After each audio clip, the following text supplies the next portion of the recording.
nabangga sa punuan sa Jimelina. Driver patay.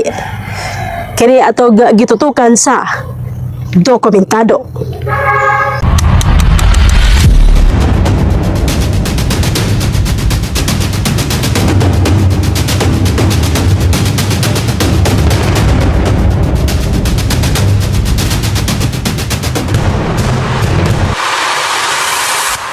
Gupi ang pangunang bahin og nangatangtang ang parte sa truck human niya mabangga sa punuan sa kahoy nga Jimelina. Gani ang driver sa maong truck nakala sa maong hitabo. Nahitabo alas 3 sa kadlawon Enero 17 sa may National Road sakop sa barangay Panukutan, lungsod sa Calatrava, Negros Occidental. Ang driver gilang nga si Joselito Lebrando nga taga sitio Atabay, barangay San Isidro, Calatrava. May gawa sa pasiunang investigasyon sa kapulisan ang maong truck dunay karga parlins og steel bars nga gimaniho ni Joselito giyong gikan sa Bacolod paingon sa Calatrava. Pagiabot sa naitabuan na overshoot kini sa opposite left outer lane og aksidente nga nabangga sa punuan sa Jimelina. Sa interview sa Deputy Chief of Police sa lungsod sa Calatrava, Lieutenant Dwight Fajardo, atong inisyal nga investigasyon suno sa atong investigador, kapag investigator nato nga ang truck nga gidrive ni Joselito Lebrando ipakyaw residente sa barangay San Isidro,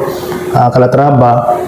Samtang drive siya pa gikan sa Bacolod pagadto sa barangay Pinukutan, na out of control siya siyang pag-drive nga hinungdan nga nabunggo sa Jimelina. sa maong hitabo nakaangkon og fatal injury sa iyang lawas aga namatay. Mga samad na agom niya, mga samad sa iyang ulo ug nagka-fracture siya sa iyang lawas. Lain-laing parte sa iyang lawas. Naipit ba ni siya, sir? Oo, naipit siya. Samtang sa interview sa K5 News sa Farm San Carlos sa manager sa Gochanco, Calatrava nga si Christine, iyang gibutyag. Yes ma'am, mag-deliver na siya stocks na mo. Diri sa branch sa Calatrava, dayon sa Gihulngan. Maligikan siya sa Silay. Ever pa tani siya stocks. Diri to? Oo, diri. Pero anong kadlawon nito? Kung anang gid nga oras ang ilahang kuandam, pero usahay may buntag na pala siya i-depart. Nya, ato nga time, mga 9:30 at ato siya gi-depart. Ana nga oras, ma'am. 9:30 siya gigikan dito sila, tapos kadlawon dyan ulit eh.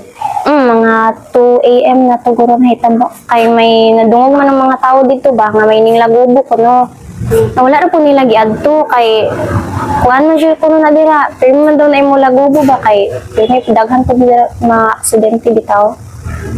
Pero anong wala siya helper? Wala siya helper, bari siya ra gyud na siya. Siya ra gyud isa driver. Oo, driver ra. Mga kabilya, mga sin, parlins, ana ra ma'am, dutay ra tayong karga. Dutay ra siya. Mga pila na siya kapag Mga 2 years ata ma'am, ana. 2 years or 1 year kapin.